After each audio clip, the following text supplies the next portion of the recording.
আজি আমি যোৱা এপ্ৰিলৰ 30 তাৰিখে অনুষ্ঠিত হৈ যোৱা নৱোদয়ৰ বাছনি পৰীক্ষাৰ ষষ্ঠ শ্ৰেণীৰ আটাইকেইটা প্ৰশ্নৰ উত্তৰৰ বিষয়ে আলোচনা কৰিম। প্ৰথম প্ৰশ্নটোত আছিলে প্ৰশ্ন সংখ্যা 1ৰ পৰা 4 লৈ প্ৰত্যেক প্ৰশ্নত 4টাকৈ চিত্ৰ A, B, C আৰু D দিয়া আছে। এই 4টা চিত্ৰৰ ভিতৰত 3টাৰ মাজত সমানতা আছে। এটা চিত্ৰ বাকী কেইটাতকৈ ভিন্ন। অন্যতকৈ ভিন্ন চিত্ৰটো বিচাৰি উলিওৱা আৰু শুদ্ধ উত্তৰ দিবলৈ OMR উত্তৰ পত্ৰত প্ৰশ্ন সংখ্যাৰ লগত থকা বৃত্তটো ক'লা কৰা। ইয়াত কৈছে ইয়াত 4টা চিত্ৰ দিছে, ইয়াৰ 3টাৰ মাজত মিল আছে আৰু এটা অমিল আছে। সেই অমিলটো আমাক বাছি উলিয়াবলৈ কৈছে। ইয়াত প্ৰথমে চোৱা, ইয়াত ডাঙৰ চিহ্নডাল যিডাল আঁচ আছে তাৰ লগত কাৰ চিহ্নডাল আছে। তাৰপাছত ইয়াতো আছে ডাঙৰ ডালৰ লগত, ইয়াতো আছে ডাঙৰ ডালৰ লগত, আৰু আমাৰ অমিলটো হৈছে চি, কাৰণ ইয়াত কাৰ চিহ্নডাল সৰু যিডাল চিন আছে সেইডালৰ লগতহে আছে। গতিকে ইয়াত শুদ্ধ উত্তৰটো হ'ব চি। দ্বিতীয় প্ৰশ্নত বাকচ কেইটালৈ তোমালোকে মন কৰা।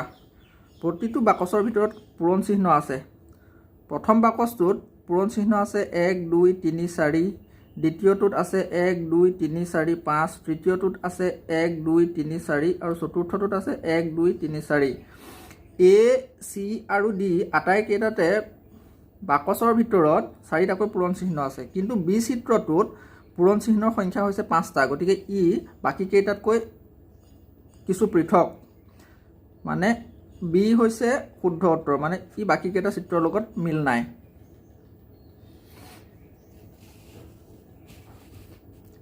ইয়াৰ পাছত 3 নম্বৰ প্ৰশ্নটোত চোৱা, বাকচৰ ভিতৰত ইয়াত আছে 4টা চিত্ৰ, বিটো আছে 4টা চিত্ৰ, চিটো আছে 4টা চিত্ৰ, কিন্তু ডিত বাকচটোৰ ভিতৰত মাত্ৰ 3টা চিত্ৰ আছে। গতিকে ইয়াত ডিটো হ'ব অমিল। ইয়াৰ শুদ্ধ উত্তৰ হ'ব ডি।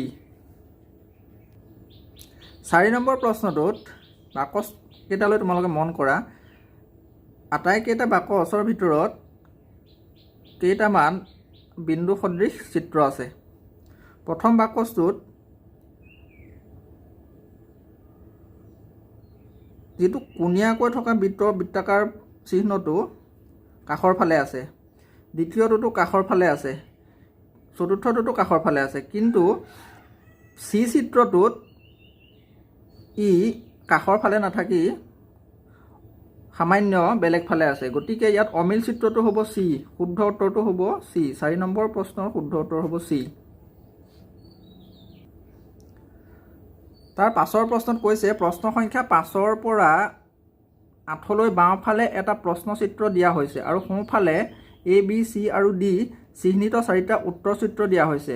উত্তৰ চিত্ৰৰ পৰা প্ৰশ্ন চিত্ৰৰ সমৰূপ চিত্ৰ বাছি উলিওৱা। মানে কৈছে এই প্ৰশ্ন চিত্ৰটোৰ লগত ইয়াৰ 4টা উত্তৰ দিছে, তাৰ ভিতৰত এটা প্ৰশ্ন চিত্ৰটোৰ সৈতে একে চিত্ৰ আছে, সেই চিত্ৰটো আমাক বাছি উলিয়াবলৈ দিছে। প্ৰথম প্ৰশ্ন 5 নম্বৰ প্ৰশ্নত চোৱা তোমালোকে, ইয়াত যিটো চিত্ৰ আছে সেইটো কোনটোৰ লগত মিলিছে? এই চিত্ৰটোৰ লগত মিলিব। ইয়াত প্ৰথমে সম্পূৰ্ণ চিত্ৰটো চোৱা। প্ৰথমে ৱাইৰ আকৃতি লৈছে, তাৰ পাছত তললৈ নামি আহিছে, আকৌ সোঁফালে গৈছে, তাৰ পাছত কিছু তললৈ নামি আহি কিছু তললৈ গৈছে, বাওঁফালে গৈছে, এনেদৰে গৈছে, তাৰ পাছত তলত এনেদৰে আছে। কিন্তু বাকী কেইটা চিত্ৰ এই প্ৰশ্ন চিত্ৰৰ সৈতে মিলা নাই। গতিকে ইয়াৰ শুদ্ধ উত্তৰটো হ'ব এ। 6 নম্বৰত কৈছে 1, 2, 4, 3, 5, 8, 6, 7, 9 একে হ'ব লাগিব বুলি কৈছে। যিহেতু প্ৰথম প্ৰশ্নটোত আছে 1, 2, 3, ই হ'বই নোৱাৰে। তাৰ পাছৰটোত আছে 1, 2, 9, ইও হ'ব নোৱাৰে। তাৰ পাছৰটোত আছে 1, 2, 4, 3, 5, 9, যিহেতু ইয়াত 8 আছে, ইয়াত 9 আছে, ইও হ'ব নোৱাৰে। শুদ্ধ উত্তৰটো ডি হ'ব, কাৰণ ইয়াত আছে 1, 2, 4, 1, 2, 4, 3, 5, 8, 3, 5, 8, 6, 7, 9, 6, 7, 9। গতিকে শুদ্ধ উত্তৰটো হ'ব ডি। তাৰপিছত 7 নম্বৰ প্ৰশ্নটো চোৱা। ইয়াৰ লগত মিলা চিত্ৰটো হৈছে বি, গতিকে শুদ্ধ উত্তৰ হ'ব বি। 8 নম্বৰত শুদ্ধ উত্তৰ হ'ব এই চিত্ৰটোৰ লগত এইটো চিত্ৰ মিলা নাই, কাৰণ এনেদৰে গৈছে। এইটো চিৰ লগত কি কাৰণে মিলা নাই, শেষত এই দুটা চিহ্ন নাই। ডিৰ লগত মিলা নাই কাৰণ এই চিহ্নটো কিছু পৃথক হৈছে, কিন্তু এৰ লগত ই সম্পূৰ্ণৰূপে মিলিছে হুবহু, গতিকে ইয়াৰ শুদ্ধ উত্তৰ হ'ব এ। 8 নম্বৰ প্ৰশ্নৰ শুদ্ধ উত্তৰ হ'ব এ। ইয়াৰ পাছৰ প্ৰশ্নত কৈছে প্ৰশ্ন সংখ্যা 9ৰ পৰা 12লৈ বাওঁফালে এটা প্ৰশ্নচিত্ৰ দিয়া হৈছে যাৰ এটা ভাগ অদৃশ্য। বা সোঁফালে দিয়া এ বি চি আৰু ডি চিত্ৰলৈ চোৱা আৰু সেই চিত্ৰটো বাছি উলিওৱা যিটো নিজৰ দিশ সলনি নকৰাকৈ প্ৰশ্নচিত্ৰটোৰ পেটাৰ্ণ সম্পূৰ্ণ কৰিবলৈ প্ৰশ্নচিত্ৰৰ অদৃশ্য ভাগত বহুৱাব পাৰি। মানে চিত্ৰবিলাক আধৰুৱা হৈ আছে আৰু তাৰ উত্তৰ দিছে সোঁফালে এ বি চি আৰু ডি হিচাপে। আমাৰ শুদ্ধ চিত্ৰটো বাছি উলিয়াব লাগে যিটো চিত্ৰ এই খালী ঠাইত বহালে সম্পূৰ্ণ চিত্ৰটো পূৰ হয়। 9 নম্বৰ প্ৰশ্নলৈ চোৱা তোমালোকে। ইয়াৰ পৰা কোনটো অংশ আনি ইয়াৰ খালী ঠাইত বহুৱালে এই চিত্ৰটো সম্পূৰ্ণ হ'ব?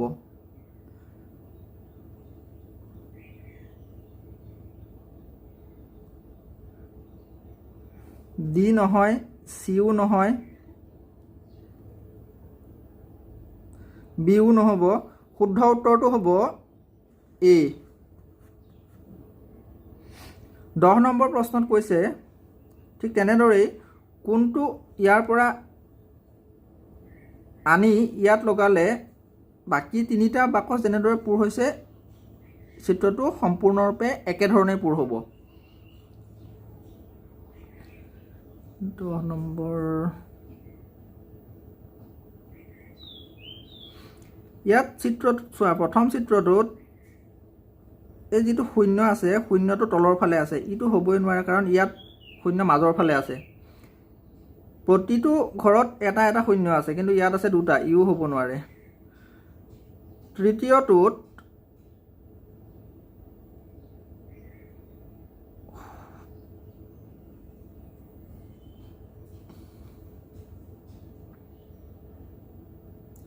চিত্ৰটো এনেকুৱা ৰূপ ল'ব লাগিব, যিহেতু এনেকুৱা ৰূপত যাব, গতিকে চি উত্তৰটো শুদ্ধ নহয়। ইয়াৰ শুদ্ধ উত্তৰটো হ'ব ডি। 11 নম্বৰ প্ৰশ্নটো লৈ চোৱা। ইয়াৰ পৰা কোনটো অংশ উঠাই আনি ইয়াত বহুৱালে চিত্ৰটো সম্পূৰ্ণ হ'ব? এইটো হ'বই নোৱাৰে কাৰণ এইক যদি আমি উঠাই আনো ইয়াত চিত্ৰটো এই গোলাকাৰ ৰূপ লৈছে, কিন্তু যদি ইয়াক এনেদৰে আমি লৈ যাওঁ তেন্তে ই এনেকুৱা ৰূপ ল'বগৈ। বাকী যদি আমি চি কানো, চি কানিলেও নহ'ব, ডি কানিলেও নহ'ব। আমাৰ শুদ্ধ উত্তৰটো হৈছে বি, কাৰণ আমি প্ৰথমে এইডাল এনেকৈ লিখিলোঁ, তাৰ পাছত এইডাল চিহ্ন দিলোঁ, তাৰপাছত ইয়াৰ পৰা 2টা লৈ আহিলোঁ, তাৰ পাছত ইয়াত আমি এনেদৰে জোৰাই দিলোঁ, গতিকে শুদ্ধ উত্তৰটো হ'ব বি। তাৰপিছত 12 নম্বৰ প্ৰশ্নলৈ মন কৰা। 12 নম্বৰ প্ৰশ্নত প্ৰথমে চিত্ৰটো আমি যদি এনেদৰে আনো, তাৰ পাছত আছে এই ৰং কৰা অংশ, ঘৰ দিয়া অংশ, তাৰ পাছত এইটো অংশ। ইয়াত শুদ্ধ উত্তৰটো হ'ব এ, যিহেতু এই চিত্ৰটো আমি উঠাই সম্পূৰ্ণ ইয়াত যদি বহাই স্থাপন কৰোঁ তেন্তে চিত্ৰটো এটা সঠিক ৰূপ ল'ব। বাকীকেইটা বহালে চিত্ৰটোৰ আচল ৰূপটো পোৱা নাযাব, গতিকে ইয়াত শুদ্ধ উত্তৰ হৈছে এ। সম্পূৰ্ণ প্ৰশ্নখনত যিহেতু 80টা প্ৰশ্ন আছে, গতিকে আমি মাত্ৰ শুদ্ধ উত্তৰকেইটাৰ বিষয়েহে আলোচনা কৰিম। কোনটো শুদ্ধ উত্তৰ হ'ব সেইটোৰ বিষয়েহে কৈ দিম, নহ'লে ভিডিঅ'টো বহুত দীঘল হৈ যাবগৈ। 13 নম্বৰ প্ৰশ্নত শুদ্ধ উত্তৰ হ'ব বি। 14ত শুদ্ধ উত্তৰ হ'ব বি।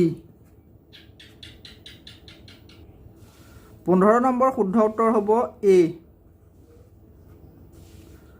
16ৰ শুদ্ধ উত্তৰটো হ'ব বি। প্ৰশ্ন নং 17ৰ শুদ্ধ উত্তৰ হ'ব এ। 18ৰ শুদ্ধ উত্তৰ হ'ব বি। 19ৰ শুদ্ধ উত্তৰ হ'ব ডি। 20ৰ শুদ্ধ উত্তৰ হ'ব বি। 21ৰ শুদ্ধ উত্তৰটো হ'ব চি। 22ৰ শুদ্ধ উত্তৰ হ'ব এ। 23ৰ শুদ্ধ উত্তৰ হ'ব এ। 24ৰ শুদ্ধ উত্তৰ হ'ব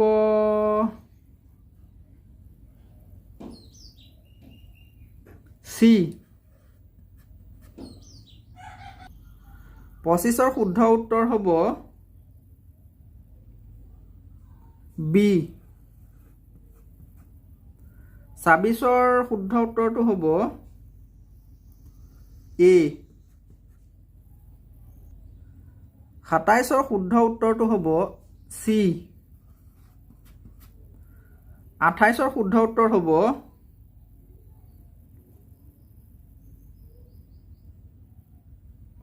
বি। 29ৰ শুদ্ধ উত্তৰ হ'ব এ। 30ৰ শুদ্ধ উত্তৰ হ'ব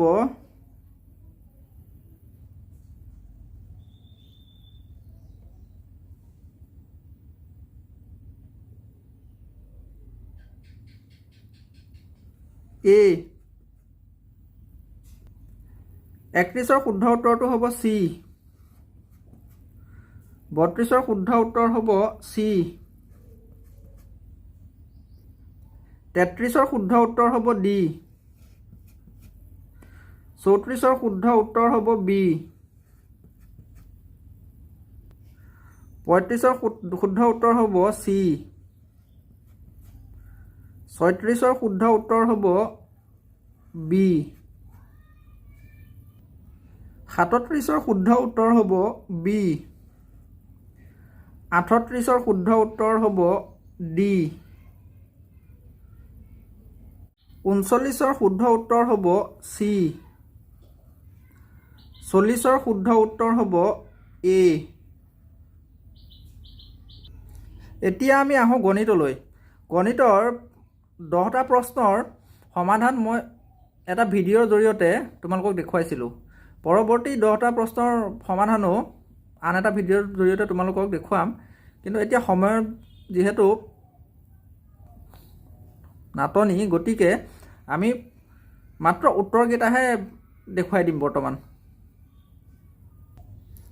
41 নম্বৰ প্ৰশ্নত কৈছে এটা কোঠাৰ দৈৰ্ঘ্য আৰু প্ৰস্থৰ মাজত 23 মিটাৰৰ দৈৰ্ঘ্য প্ৰস্থতকৈ ডাঙৰ বুলি কৈছে। পাৰ্থক্য আছে। যদি কোঠাৰ মজিয়াৰ পৰিসীমা 206 মিটাৰ হয় তেন্তে ইয়াৰ মজিয়াৰ ক্ষেত্ৰফল বৰ্গমিটাৰত প্ৰকাশ কৰিবলৈ কৈছে। ক্ষেত্ৰফলটো হ'ব আমাৰ শুদ্ধ উত্তৰ হ'ব ইয়াত বি 2520।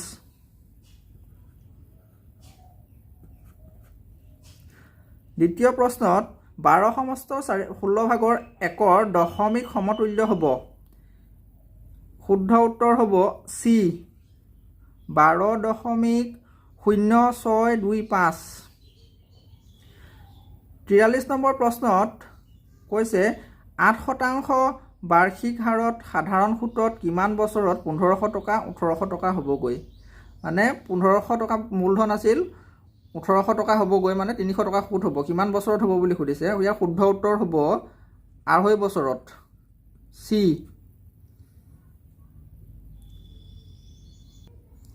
44 নম্বৰ প্ৰশ্নত কৈছে চাইকেলৰ দাম 20% হ্ৰাস কৰাৰ ফলত বিক্ৰী 20% বৃদ্ধি হয়। দোকানৰ বিক্ৰীৰ ক্ষেত্ৰত ইয়াৰ প্ৰভাৱ কি হ'ব?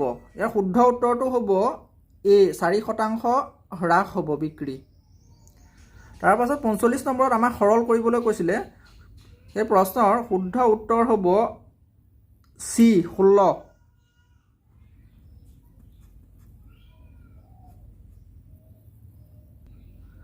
46 নম্বৰত আছে 600 টকা সাধাৰণ সুতৰ হাৰত 4 বছৰত 720 টকা হয়। যদি সুতৰ হাৰ 2% অধিক কৰা হয় তেন্তে 4 বছৰত কিমান টকা হ'ব? ইয়াৰ শুদ্ধ উত্তৰটো হ'ব বি 768 টকা। তাৰ পাছৰ প্ৰশ্নত কৈছে 2/4 মিটাৰ দীঘল তাঁৰ এডাল ভাঙি দুভাগ হয়। এটা ভাগ আনটোতকৈ 8 ভাগৰ 5 মিটাৰ দীঘল। দীঘল ভাগৰ তাঁৰডালৰ দৈৰ্ঘ্য আমাক নিৰ্ণয় কৰিব দিছে।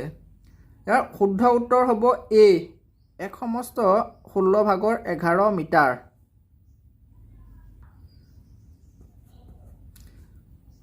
ইয়াৰ পাছত কৈছে এটা সিহৰ ঘনকক যাৰ বাহু 6 চেণ্টিমিটাৰ গলাই 27টা নতুন ঘনক তৈয়াৰ কৰা হ'ল। এইদৰে তৈয়াৰ কৰা সৰু সৰু ঘনকবোৰৰ বাহুৰ দৈৰ্ঘ্য কি হ'ব? ইয়াৰ শুদ্ধ উত্তৰটো হ'ব 2.0 চেণ্টিমিটাৰ। বি হ'ব শুদ্ধ উত্তৰ। পাছৰ প্ৰশ্নটোত কৈছে 2001ৰ মৌলিক উৎপাদক হ'ল। ইয়াৰ শুদ্ধ উত্তৰ হ'ব চি।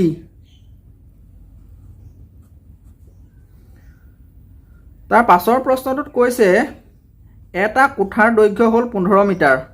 ইয়াৰ মজিয়াত পাৰিবলৈ 15 চেণ্টিমিটাৰ পূৰণ 12 চেণ্টিমিটাৰ জোখৰ 7500 টাইলছ লাগিব। কোঠাৰ প্ৰস্থ কিমান হ'ব? ইয়াত শুদ্ধ উত্তৰ হ'ব এ 9 মিটাৰ।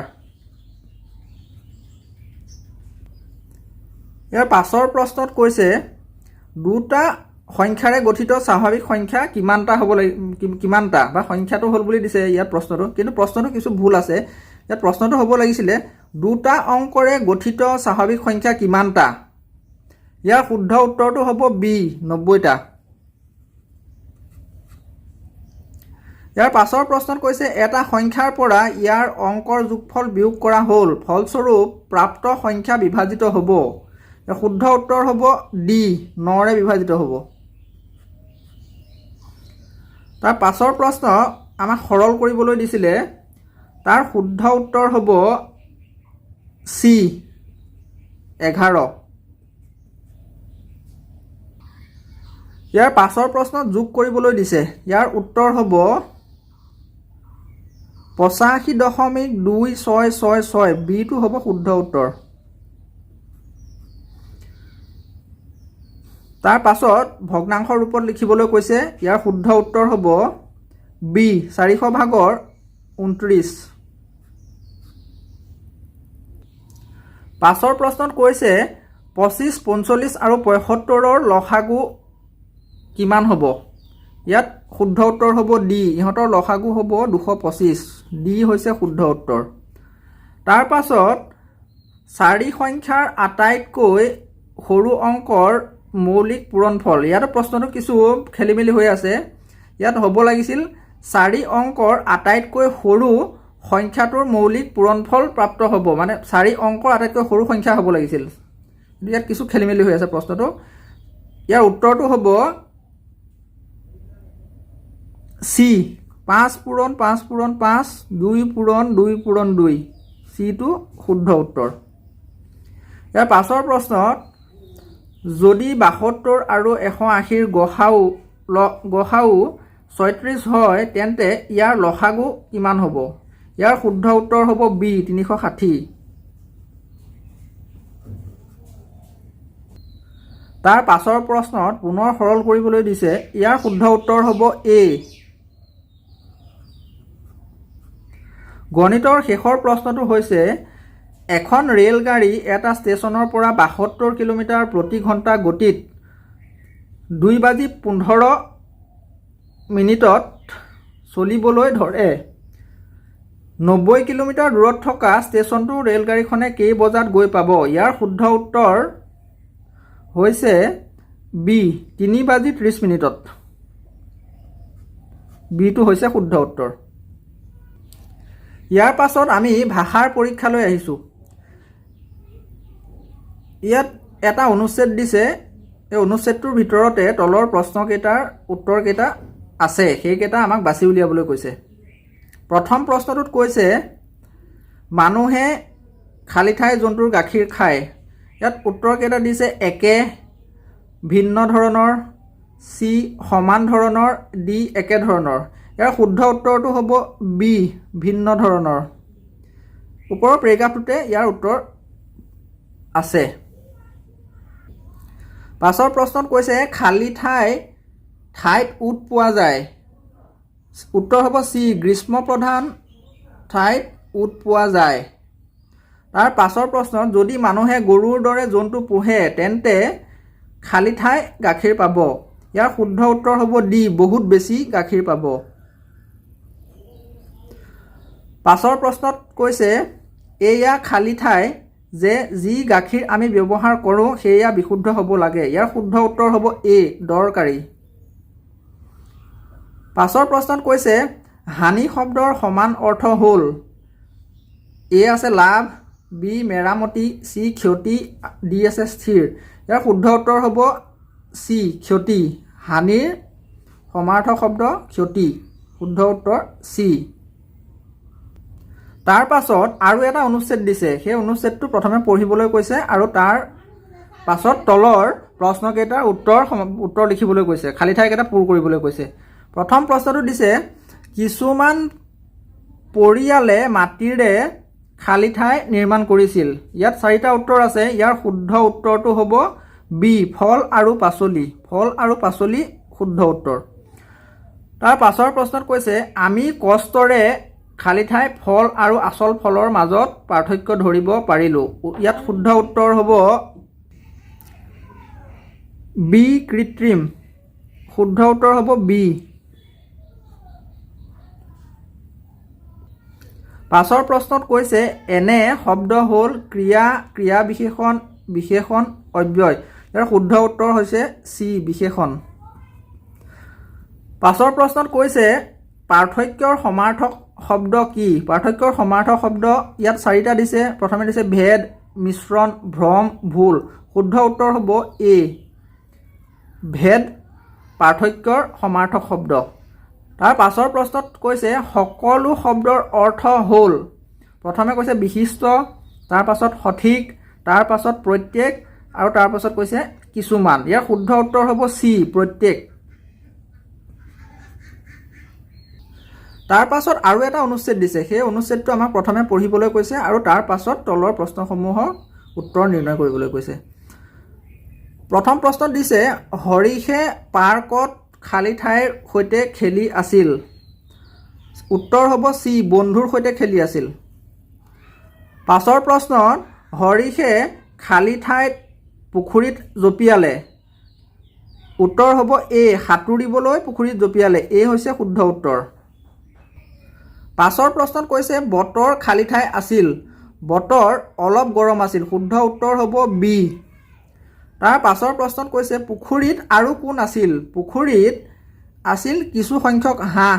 শুদ্ধ উত্তৰ হ'ব এ। তাৰ পাছত ডুব মৰা শব্দৰ সমান অৰ্থ কি?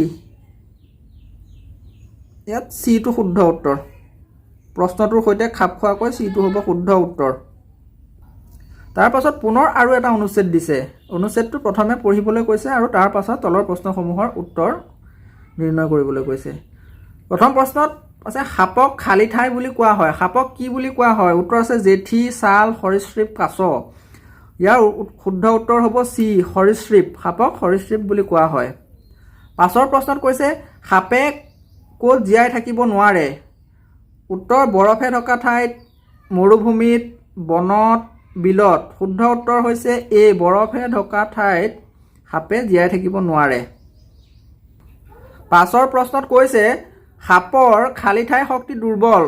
উত্তৰ কেইটা আছে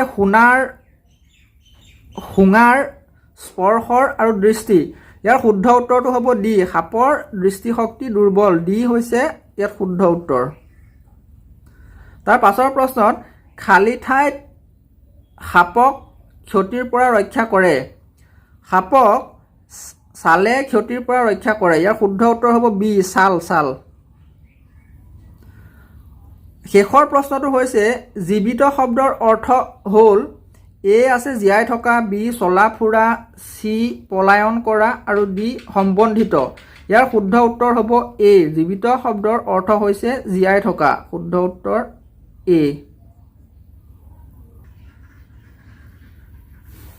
ছাত্ৰ ছাত্ৰীসকল, আমি আটাইবোৰ প্ৰশ্নৰ উত্তৰ নিৰ্ণয় কৰিলোঁ।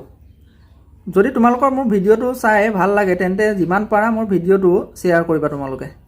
আৰু প্ৰশ্নসমূহৰ উত্তৰ তোমালোকে পৰীক্ষাত কৰা উত্তৰৰ সৈতে মিলিছেনে নাই সেইটো এবাৰ তোমালোকে মিলাই চাবা। ধন্যবাদ।